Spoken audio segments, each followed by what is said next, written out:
Hello everyone, my name is Amber. I am here today because I'm going to tell you my crazy roommate horror story.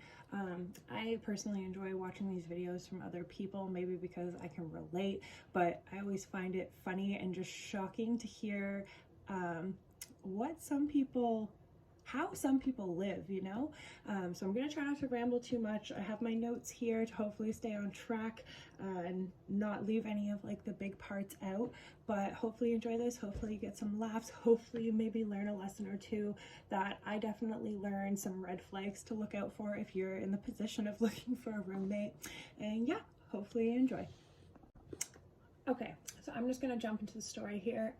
Just gonna pretend like I'm telling my story to my friends or my clients because I'm a hairstylist and I've told a couple of my clients this story and everyone is always just like so shocked. So yeah, basically this happened in the summer of 2018, so like a little over 2.5 years ago. A little bit of backstory on my roommate. I'm gonna be kind enough to give her a name, but it's gonna be, people who know this story are going to laugh at this. We're going to call her Ivy. Her name's going to be Ivy for this story. So a little backstory on Ivy. Ivy was younger than me when she became my roommate. She was, I want to say 19 and I was 23 at the time, or about to turn 23. So again, that doesn't matter. I moved out on my own when I was 17. So some people are mature and responsible at that age. So I just gave her the benefit of doubt. So anyways, when I interviewed her as a roommate, I was kind of desperate because I was running out of time to find a roommate. I had had a few people who seemed really hopeful, thought it was going to work out, and then things fell through last minute. And I think I was like a couple weeks away from having to like figure out how to pay all of the rent on my own, and like quite frankly that just wasn't something I could do. So I probably made a rash decision in hindsight because of that, but I also I'm all about giving people chances. So when I met her, she told me that she was currently on welfare because she was in between jobs. And again, I don't judge people off the bat. I gave her the benefit of doubt. You know, she made it sound like she was looking for work actively and just hadn't found anything yet. You know, that's what welfare is for, like to get you in between jobs. I totally get it. So that was cool with me. It sounded like she was looking for a job. She had a cat, and that's okay with me because I have a female, very well-behaved cat named Malika. I've had roommates who have had cats in the past, and it's generally went pretty well as long as the cats were fixed, which brings me to, so I accept this girl as a roommate. My landlord approves it. Everything gets approved by her. The people who run like her welfare and everything, which looking back, I'm not quite sure how they approved her for the amount of what the rent was, because I found out after the fact how much she got monthly and it was not much more than her cost of rent. So I'm not exactly sure how her social workers were just like, yeah, you know what, I think this much money will be enough to cover everything, you know, like food and everything. So this will make more sense as I get into the story. So anyways, the very first day that she moves in, I had told her, you know, she was straight up with me. She's like, you know, I smoke. I was like, that's totally cool. Just don't do it inside. Like, that's literally all I asked. We had a balcony. We have like a little storage closet out there that provided the perfect shelter from the wind if you were a smoker. Like, it was great. And I live in Canada, so marijuana is legal. And yeah, told her it was no worries. So I wake up the first morning and I walk out of my room after she moves in, and I smell weed, like, and smoke, just like cigarette smoke, more than just weed. And I was like, are you fucking kidding me? Because I told her not to. So it's just instantly like that feeling in the pit of your stomach, like, oh God, what did I get myself into? Little did I know. So I knock on her door and she comes out, and she had like, her boyfriend was there because she had a boyfriend at the time.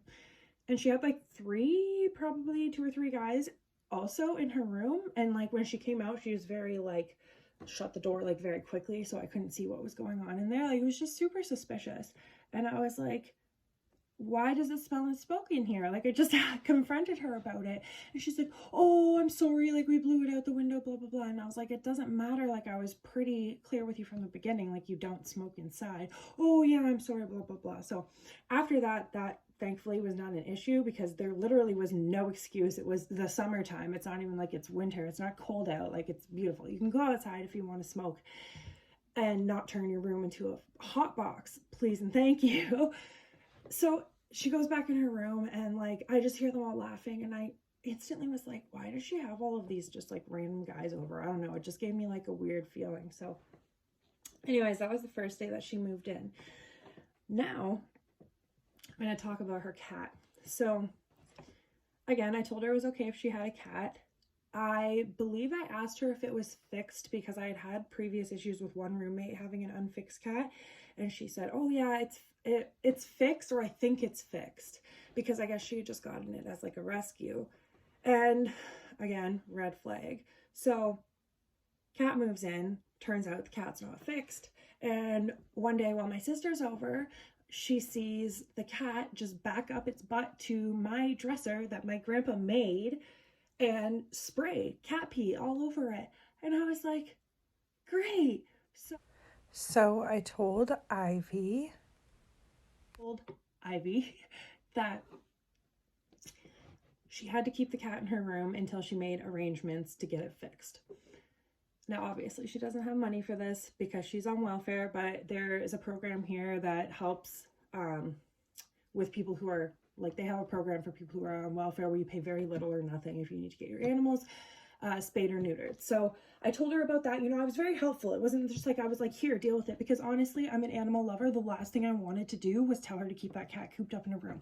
But my concern was, I live in an apartment, I'm renting, there's carpet absolutely everywhere in the apartment. Her room was the only place that didn't have carpet. It had like laminate flooring. So I was like, hopefully she can get this figured out in like the next couple weeks. And I talked to my landlord about it and he agreed. We're like, the cat has to stay in there because we can't have the cat ruining furniture and ruining carpet, blah, blah, blah. Not to mention, I've already lived in this place for like, I think 3.5 or 4 years at that point, and I had a good relationship with my landlord. I don't want to be the one who's responsible for this because I'm sure she'll be moving out before I did, which was the case. So anyways, she ended up living with me for 3.5 months. The cat never got fixed. So the cat was cooped up in her room this entire time, which again, I felt horrible about. I told her she could let the cat out sometimes, but anytime she let the cat out and my cat was around, because her cat wasn't fixed, it was constantly trying to jump on my cat and be aggressive and everything. And it was a female cat, but my cat is fixed, but still it had that instinct. And because it was a kitten, and my cat is very like mellow and laid back, so she was very on edge all the time if this cat was out. So we would give them turns, but I'd have to keep my cat locked up in my room, if she was to let her cat out. And it was a mess and it wasn't ideal, but that's the backstory on the cat. So anyways, she would take off for like days at a time and leave this cat cooped up in her room. And, you know, I get people have responsibilities. Sometimes I go back to my parents for a couple days. I asked my roommates, I say, you know, I left enough food and water for my cat. Her litter is completely clean. You shouldn't really need to do anything, but just like keep an eye on her dishes and stuff, you know, make sure she's okay, make sure she's around, basically. Cats are pretty like independent, but she would take off, not say anything to me, leave for 3-4 days. And after a couple days, the cat would meow incessantly. That was another thing. And I would go in and I would talk to it. And this is another thing I should mention. I do not just normally go into my roommate's rooms. Obviously that's not acceptable, but in this case, if I ever say I went to her room, it was to either check on the cat because she wasn't there and I was concerned about the cat's welfare, or it was to look for something like of my possessions. So, that I had already asked her about. So anyway, she would take off, she would leave this cat, it would be meowing incessantly, I would go in to check on it, and it would have no food, no water, its bowls would be completely empty. So she would take off for days and not even feed this cat and not ask me to even keep an eye on it. And there was times she left with no food in the dishes, and I would look for her cat's food to like top it up, and the bags would be empty. She'd have absolutely nothing. So I ended up feeding her cat my own cat's food a couple times because I'm not going to let the poor thing starve. But like, the fact of the matter is that's not my job. And like, if you get an animal, you're responsible for it and you need to take care of it and make arrangements for it if you're not going to be around. So that would always make me really angry. I ended up contacting the SPCA about it after like a couple months of this, and I would bring it up to her. I would tell her, like, I had to feed your cat with my own cat's food because you just left her and she was meowing like nonstop, and I felt really bad for her. And it stresses me out knowing like that her cat just wants out and it's probably hungry. And oh, this is the other thing, she wouldn't even scoop the litter box. The litter box was just absolutely disgusting. Anytime I went in there, it was just piled, like there was barely any litter for the poor cat to even like kick around. It was just like all clumped together entirely. It was awful. So I ended up contacting the SPCA at one point because I was like, this is ridiculous. If I wasn't here, this cat would be starving, honestly. And I don't know if she's just doing this and taking off because she knows that I'll take care of the cat, or would she still be doing this if I wasn't here? Would she still be neglecting her cat and letting it starve and whatever? So the SPCA was not the most helpful. I made a report about her, and they basically said that they had to give her a warning first before they could just come and take the cat. So I guess they showed up one day when no one was home, or maybe she was home, and she just didn't answer the door. But I found a note on the door from the SPCA saying basically that there was a complaint made about her regarding her animal and for her to please contact them. So of course I went and I put this on her door so she would see it, and I doubt she ever probably did anything about it. Why would she call them and admit to doing that, right? And they never followed up. I think I called and asked them after the fact, like, what else can I do? And they basically were like, well, that's it. Unless you know that there's a time that she's going to be home for sure and for certain that we can come and meet up with her, then we can't really, like, our hands are tied. I was like, fantastic. So when this girl eventually ends up moving out, hopefully sooner rather than later, because at that point I didn't know, this cat is going to be screwed, because at this point I felt like I was the only thing keeping it alive. Shortly after she moved in, and I want to say it was like a couple weeks after, I ended up getting really sick with a kidney infection. So this was before I really saw like how bad it was with her, but like I already had just like a bad feeling about her, you know what I mean? And we were already having like the issue with the cat and whatnot. So I was really sick. I ended up being hospitalized. I was in the hospital for like 3 days, I think. But I was back at my mom's house, which is like an hour away from where we live, for a week, I want to say, because I was so sick. Like I couldn't even take care of myself. I was incredibly sick. I've never been so sick in my life. And one of the first days I was back home, my sister, she was attending school down here at the time, so she stopped here after she was done school because she was going to pick up some of my belongings and bring them back with me and feed the cat and stuff, because when I left, I just left in a hurry. I ended up being like rushed to the hospital, so I didn't have anything with me. So she came back to like pack up my stuff, and when she came back, Ivy's cat was out and about, and my sister knew that like the cat wasn't supposed to be out and about because she knew the issues that we were having. So she called me and she was like, hey, like, just wanted to let you know that Ivy's cat is running around.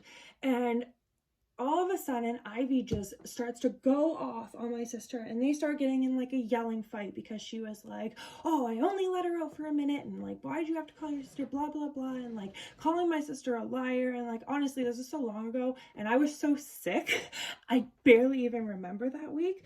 But all I remember is her and my sister, they were around the same age, just getting into like this huge fight, and all my sister did was call me and be like, is the cat even supposed to be out? And I was like, no, let me talk to Willow, and then, to Ivy. And then as soon as I talked to Ivy, she completely changed her story and like calmed down and was like, yeah, I didn't, like, you know, I only let her out for a minute, like blah, blah, blah. And I don't think that's the case.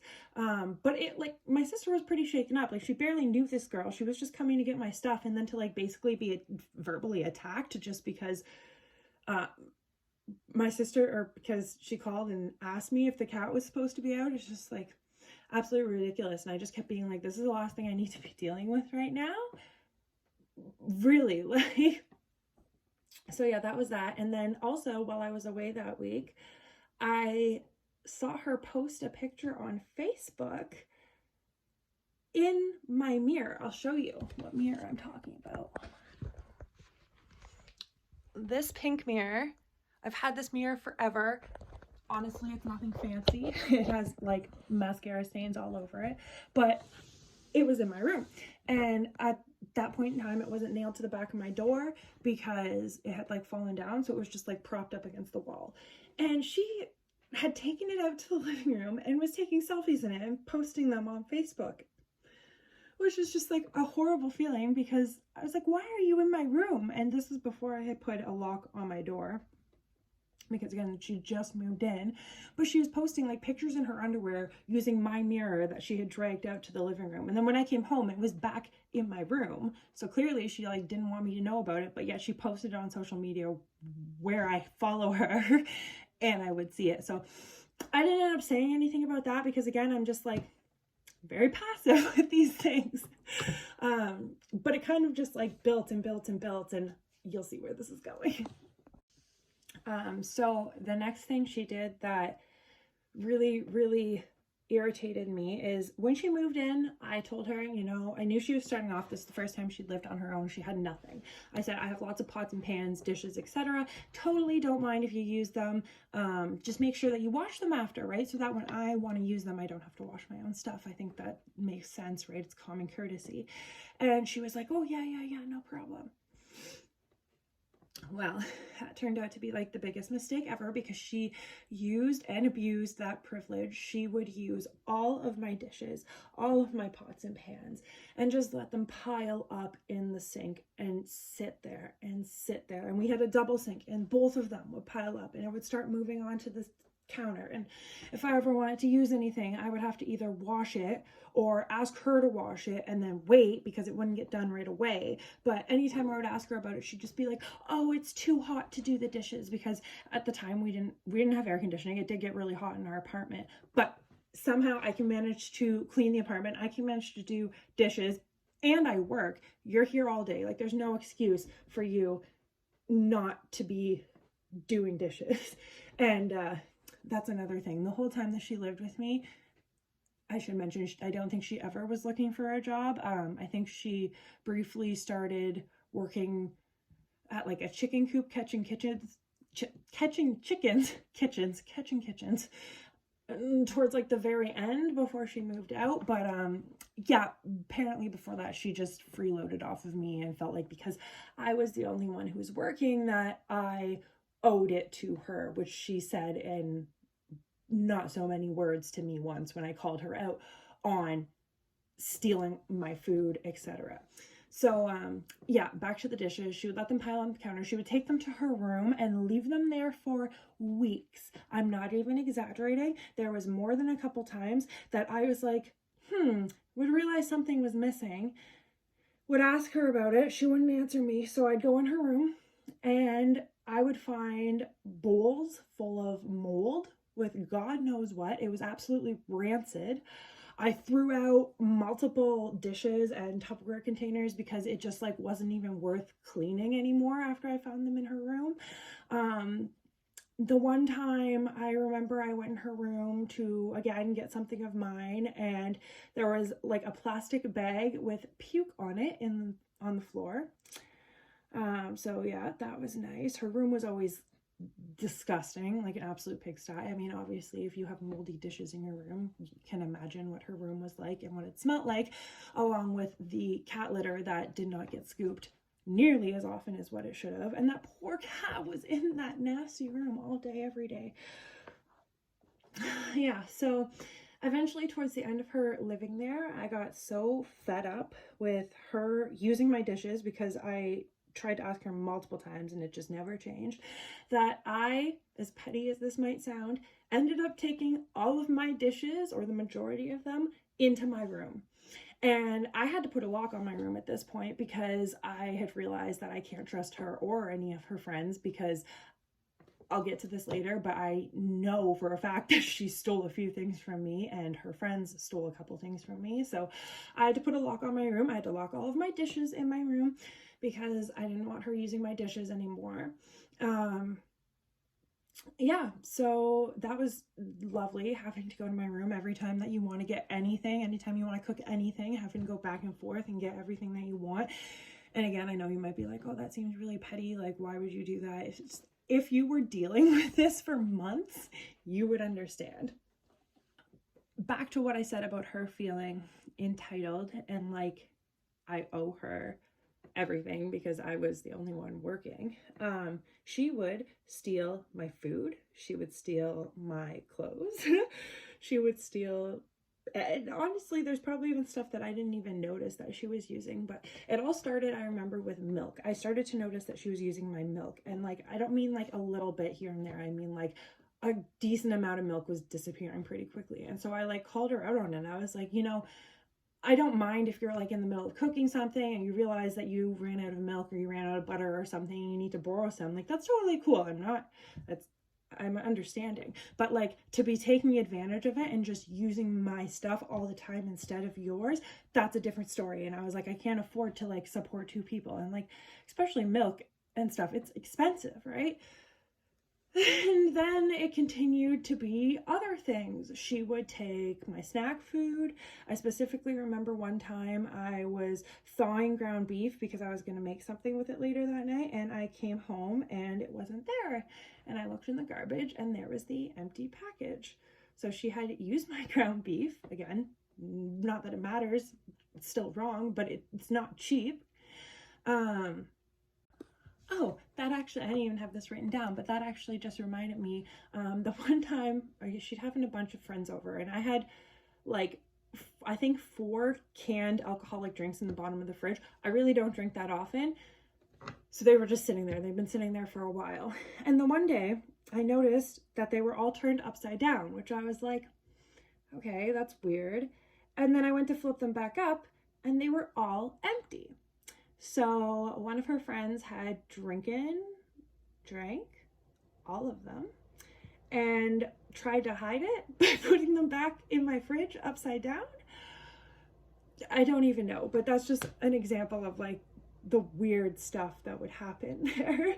So yeah, she would steal like craft dinner boxes, like literally whatever she felt like. If she was hungry, she didn't have food, she would just go through my food and eat it like her own. Like, my landlord ended up getting involved, and I have a list of all of the stuff that she took from me because she ended up having to pay it back before she moved out. And like, it was absolutely ridiculous.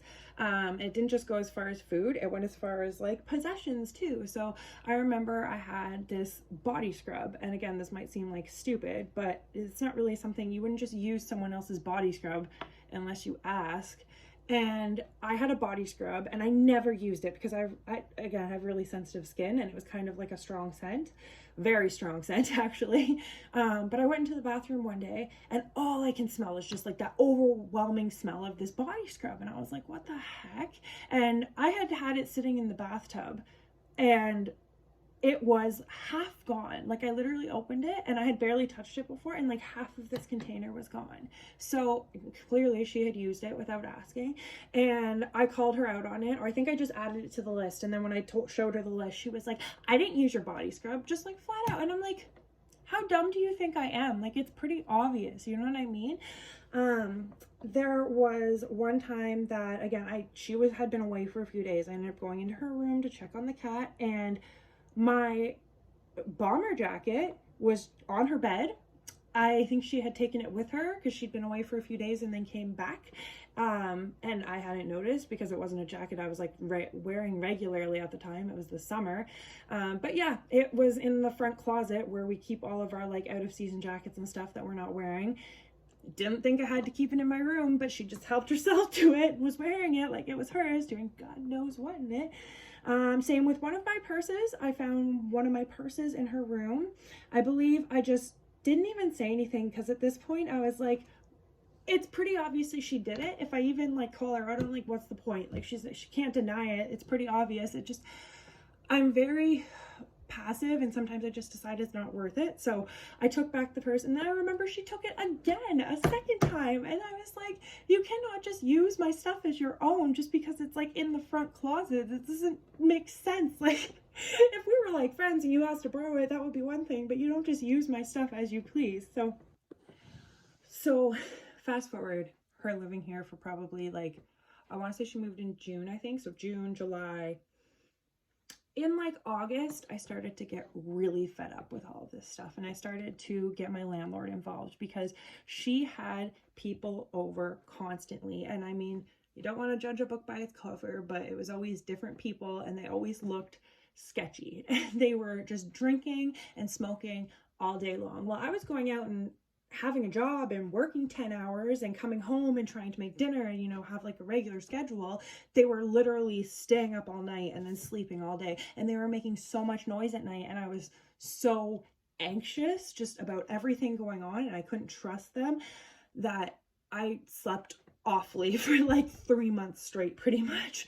So my landlord ended up getting involved, and me and my landlord, his name, actually, I probably shouldn't use his real name just in case. Let's see, Frank, let's call him Frank. So my landlord, Frank, me and him were like this. We're like homies because I moved into that place when I was 19. So I was the same age as her, maybe even 18 with my friend. I'd had a few roommates since, you know, I'd like to consider myself fairly responsible for my age. So what I'm saying is he knew that I wasn't the problem. Like, I've never had issues with roommates before. And then with her, it was just like issue after issue after issue after issue. So here in Ontario, unfortunately, it is not very easy to just evict someone. There is a very long process that you have to go through, and it starts with a written warning, basically. So my landlord ended up giving her a written warning, I want to say like mid-August, basically saying these are the issues listed, you know, taking my food and that she'd have to pay it back, having people over at all hours and being disrespectful, like probably a few other things that I've mentioned. And basically she had a certain amount of time to rectify these issues, and if she didn't, it would move to the next step, which I think there's 3 steps before you can evict someone. So we only got to the first step because we basically were hoping that we would make her feel so uncomfortable that she would just like decide to leave on her own. So my landlord came over one night, he sat down with us, and like, again, this is not something that a landlord should have to be doing. I completely know that, but I was at my wit's end and she wasn't listening to me. And I felt like my landlord was the only person who had some kind of like authority that would maybe scare her into getting like her act straight. So he came over, laid down the rules, told her, you know, you have to rectify this and this and this. And he addressed the fact that she had people over all the time. He's like, you know, I can't tell you who you can and can't have here, but you do have to respect the other people living here and normal sleeping hours. So if you could try and, you know, be in your room and be quiet by, I think we decided on like 11 or midnight or something like that, like a reasonable time, then that's fine. Whoever's in your room, like, I have no control over that, but just don't be out in the living area after 11 or 12 making a whole bunch of noise, music blasting, drinking, having a freaking party while I'm in the room next door trying to sleep for work the next day, right? So for the first week or two, she was a bit better. At this point, I had already like taken all of my dishes and stuff. So, I mean, that was kind of like a non-issue because she couldn't really do anything about it. But then there was one night that she had like 1 or 2 people over. I want to say they weren't making a bunch of noise, but oh, she was also told that if anyone was sleeping over, they were supposed to be in her room, right? Not in like the common area, because there had been multiple times before that I had walked out and there was just random guys passed out on my living room furniture in our living room. And you know how uncomfortable that is as like a single female when I'm getting up in the morning in like my pajamas and I just want to get ready for work and there's guys passed out in my living room that I don't know. So she was told that that can't happen. You know, they have to be in her room after a certain time. So after a couple weeks, I came out one day and one morning, and there was a very scary looking guy passed out, probably drunk or high on God knows what, on my couch. And I had just like had it at this point. So I stood there in my bathrobe and I was like, hello, hi, yeah. And he like came to, he was completely out of it. I was like, Ivy, sorry, Ivy knows she's not supposed to have people sleeping over out here. You need to either leave or you need to go to her room. I don't care what you do, but you're not sleeping out here. She knows better. And he's like, oh, okay, can you just go get my stuff? I was like, go get your stuff. Get your stuff. This is like 7:30 in the morning, like the last thing I want to be dealing with. So he takes his sweet time going to her room, getting his stuff, and I'm standing, literally standing with my front door open, like, let's go. Come on, let's go. Let's go. Kicked him out, locked the friggin' door. I think she had a couple other guys in her room, but so yeah, obviously I told my landlord about that. This is where stuff really starts to hit the fan, because it was just, like I said, building and building and building, and I just kind of let it all slide. And then my landlord dealt with it, and I was hoping things would get better, and they did for a couple weeks, and then things just started going to absolute crap again. So at the end of August, sorry, I just have to hydrate for this part of the story. At the end of August is my birthday. So I went out with a couple girlfriends on my birthday, 2 girlfriends that I've been friends with forever. They're sisters, but they live in my hometown, so they're from like an hour away from here. So they were staying the night, whatever. So we went out that night, had a good time. Again, like I mentioned before, I don't drink that often. I had a couple drinks, but I was not like inebriated. Like, I have a very good memory of this entire night, and by the time I got home, I was sober. So we went out, had a great time, and then I think as we were coming home in the taxi, I texted Ivy and I said, hey, just wanted to let you know, like, I think my birthday was the next day. I'm not sure, not like it matters, but anyways, I was like, just wanted to let you know, like, we went out for my birthday tonight. 2 of my girlfriends are going to be crashing in the living room for the night, but we're just going to come home and get ready and go to bed because we all work the next morning. So if you could just please make an effort to keep it down, because they'll be sleeping in the living room, I would appreciate that. Because I just wanted to give her a heads up, because, you know, she had been told she wasn't supposed to have friends in the living room, but that was like, the issue was because they were male friends, right? And they were making me feel uncomfortable. These are my 2 girlfriends that I've known forever. They're from out of town, you know, obviously they're not going to drink and drive home. So I gave her a heads up and said they'd be crashing in the living room. Just asked if she could be quiet, because I know, like, even if she keeps things in her room, quite often she's back and forth to the patio door smoking. So we all had to be up at a like reasonable time the next day. So I just let her know, gave her a heads up, asked if she could be respectful of that. Of course, I don't hear back or anything. So we get home and all of us have to use the washroom because, you know, we've been out having our drinks and we only have one washroom in our apartment. And she's in it, and all I hear is, you know, crash, bang, boom, giggling, ha, ha, ha. And I'm like, what is going on in there?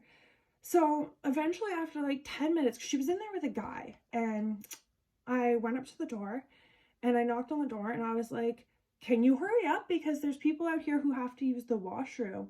And she like was like, oh yeah, sorry. And, you know, they took another like 10 minutes, and then her and this guy come out and rush into her room, and they're just wrapped in towels or whatever. And I noticed this guy isn't her boyfriend that she's been dating for the last like 2.5 months that she's been living with me. It's a totally different guy. And I'm fairly certain, you can use your imagination, what was going on in the bathroom. But yeah, so I was like, did I just walk in on her cheating on her boyfriend? So anyways, they went to her room. I was like, hopefully that's that. Hopefully they'll like be quiet and stay in there for the rest of the night. So I use the washroom, start getting ready for bed. And again, this night is all kind of just a blur, because not because I was inebriated, but just because I've kind of blocked it from my memory and so many things happened all at once. But she was being disrespectful. She's doing exactly the opposite of what I had given her a heads up and asked her to be quiet and, you know, be respectful. She was walking back and forth, swinging the bottle that she was drinking from, making a whole bunch of noise. When they were in her room, they were making a ridiculous amount of noise. So even like in the living room or in my room, I could hear her. And so I went up to her room again, and she comes out. She's full of attitude because she's been drinking, of course. And I was like, I was more stern. I was like, look, you know what Frank, our landlord, told you. You're supposed to be in your room and quiet at a reasonable noise level after midnight. It's like 2 a.m. or something at this point, 3 a.m. Like, it's really late. I gave you a heads up that my friends would be staying here, asked if you could be respectful and keep it down. Now, can you please like keep it down and go in your room, basically? And she got all like, well, you can't tell me what to do, and call Frank then, blah, blah, blah. And I was like, I'm not going to call Frank in the middle of the morning. Like, he's sleeping. Like, it's not his responsibility to have to deal with this stuff and come sort out our roommate drama. Like, this should be easy. You go in your room, be quiet. I'll go in my room and be quiet for the rest of the night. Like, it's not a big deal. But she just kept it up. And that really ticked her off, I guess, because next thing you know, she's outside again on the balcony, and I can just hear her ranting and threatening me with violence and saying, oh, she's just lucky this and she's just lucky that. And let me tell you, she's like maybe 5 feet and I'm 5'10" and probably like 80 pounds more than her. So I wasn't really scared, but I was just done, and I was exhausted and I just wanted to sleep, and she just kept going and going and going. So finally, I think I opened the patio door and I was like, I'm going to tell you one last time to keep it down, or I'm going to call the cops, because I don't know what to do at this point. Like, I can't deal with this.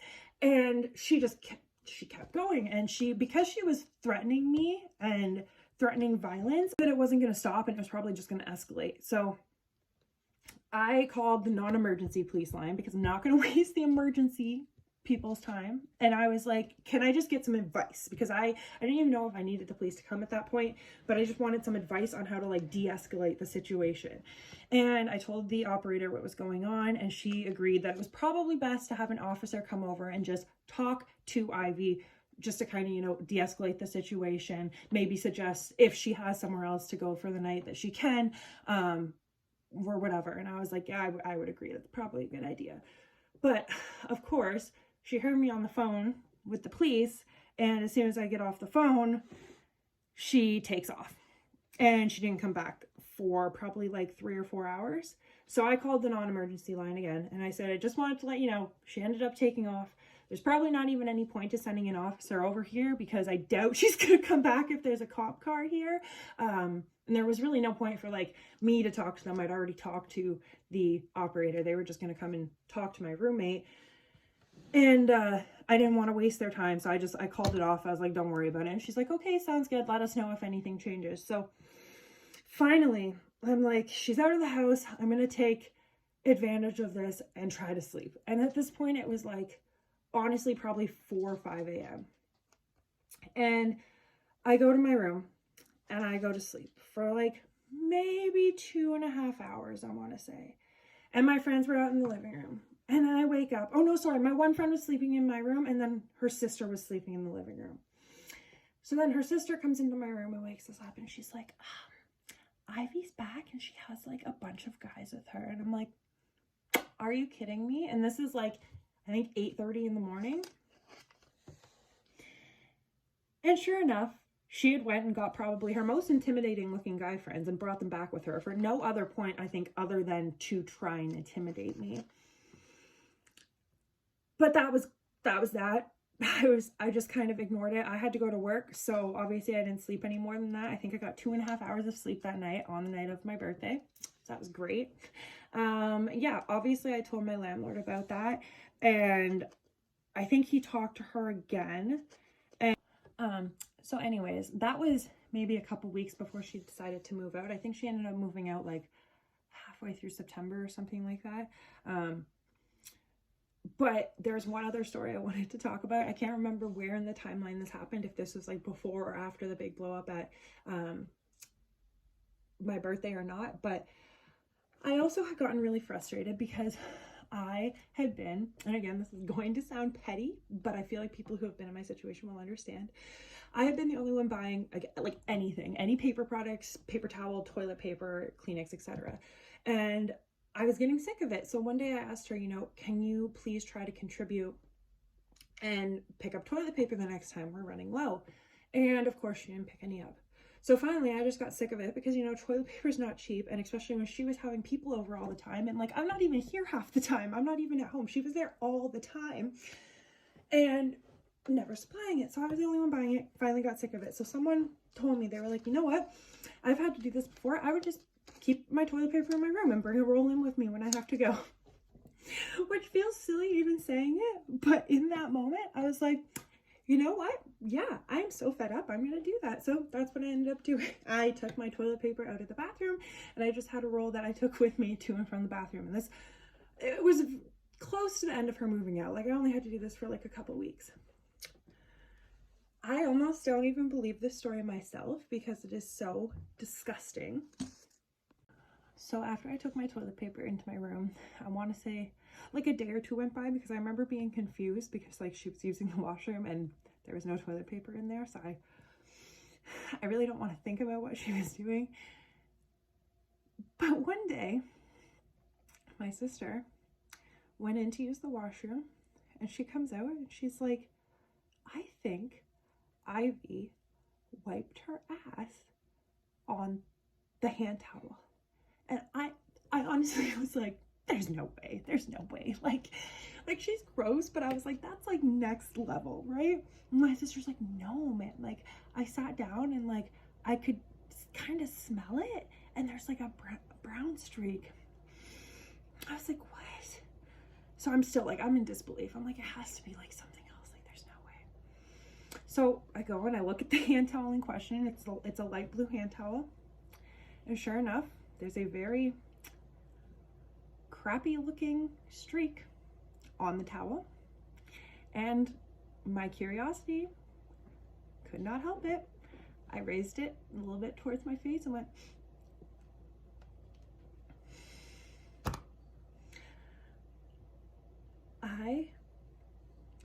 I can't even. She wiped her ass with it, y'all. She wiped her fucking dirty ass with my hand towel. That hand towel went in the garbage. I was so disgusted because it was without a doubt that is what happened. I mean, I don't want to talk about how it smelled. I know for sure that's what happened. So I called her out on it. I was like, that's absolutely disgusting. Did you really wipe your ass on my hand towel? And she had the nerve to be like, I'm not a caveman. How dare you accuse me of that? Your sister did that to set me up. Yes, I'm sure my sister did that to set you up. Yeah, my sister, yeah. I've known my sister for the whole like 20 years of her life at that point. My sister would never even think to do something like that. Like it just doesn't make any sense. So yeah, that was that. Then there was another time I remember that my best friend, I've been friends with her for like 10 years.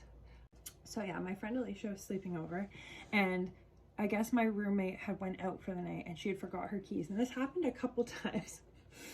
And for some reason, it always became my responsibility when she lost her keys. I've never lost my keys. I don't know how someone loses their keys so much. But this time she decided to come back in the middle of the night with a friend and realized that she lost her keys. So I guess she was like knocking on the door, but I was dead asleep and so was Alicia, and we didn't hear it. And I woke up like hours later to seeing texts from her being like, this is ridiculous. Come on, Amber, let me in, blah, blah, blah. I know that you can hear me, blah, blah, blah. And I was like completely oblivious because I literally was sleeping, and so was my friend. So I told her that, and she had the nerve to be like, oh, your friend came to the door. I saw her open, because we have one of those, like, you lock it with the deadbolt, but then there's also like a latch that goes over that you can only close and open from the inside, which I don't even think that would have been a cross if she wasn't home. But she said, oh, I saw her open it and look at me through that and then close the door again. What? It's like, okay, there is absolutely no freaking way, because I was like, my friend just like, she wouldn't do that. Like what, why would she do that? It doesn't make any sense. Like, yeah, I mean, she's not her biggest fan either, but she wouldn't she wouldn't do that. It doesn't make any sense. And yeah, for her to basically call my best friend of 10 years a liar, I was like, girl, I don't know. No, there was another time that she forgot her keys, and I came home one day and no one was home, but there was some like random article of clothing and a ponytail clip extension on my balcony. I was like, what on earth is going on? Like, I was so confused. And the front door was locked. So I remember being super confused because I was like, well, how did she get in then if she forgot her keys? There was a tree that went up beside our balcony. We lived on the 3rd floor. It was the top floor.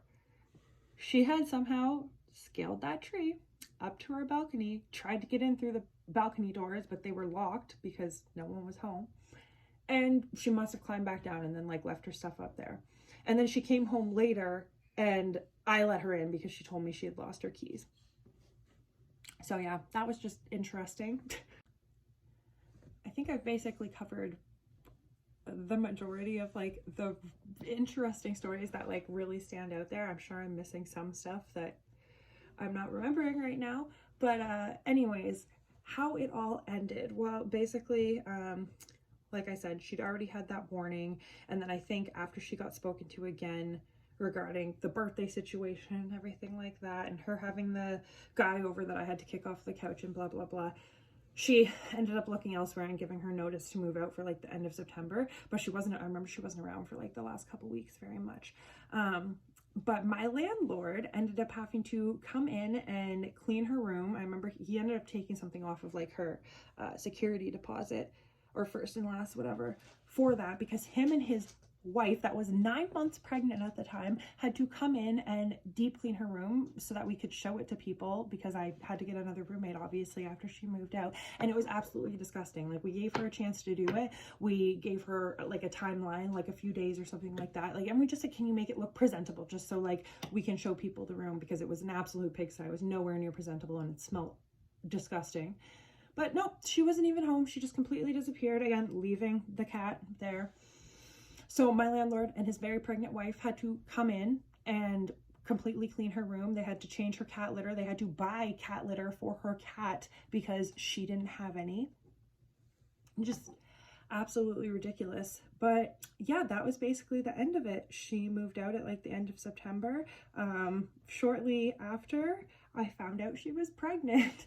I don't know who the baby dad is. I don't know if it was her original boyfriend or if it was the guy that she was cheating on him with in the bathroom, or if it was someone else. Honestly, I have no idea. All I can hope is that she's like really changed for the sake of that child, because it just worries me that she couldn't even, like, it's not even funny. It worries me that she couldn't even take care of a cat. How are you going to take care of a baby? Like, it's concerning. But yeah, I've looked her up on social media recently, and like, she hasn't updated anything at all in the last couple of years since she had her baby. So who knows what she's up to with her life. But in the end, I wish her nothing but the best. Honestly, like, clearly it didn't work out. Clearly I should have, like I said, recognized many of the red flags from the beginning, or even when I first interviewed her, that I look back now and I'm like, all of the stuff that I was like, oh yeah, you know, don't judge her on, it's fine, like blah blah blah. Like, it probably would have saved me a lot of heartache if I had maybe, you know, pursued references, which is something that I didn't do. But yeah, it's a lesson learned. After that, I've had generally really good roommates, because my landlord was always way more involved in the process of helping me find a roommate, and we would require like landlord and or roommate or character references, etc., just to try our best to make sure that they're like a decent person. But yeah, I think that's that, guys. So hopefully you learned something from this. It's been interesting thinking back to everything that happened now, and I'm just like, every time I think about it, I'm like, honestly, I don't know how I survived that 3.5 months and didn't absolutely lose my shit, because it was just probably the most stressful 3.5 months in my life. But now we're here. We're great. Hope that she is living her best life too somewhere. Yeah, hope you enjoyed this story. We'll talk soon.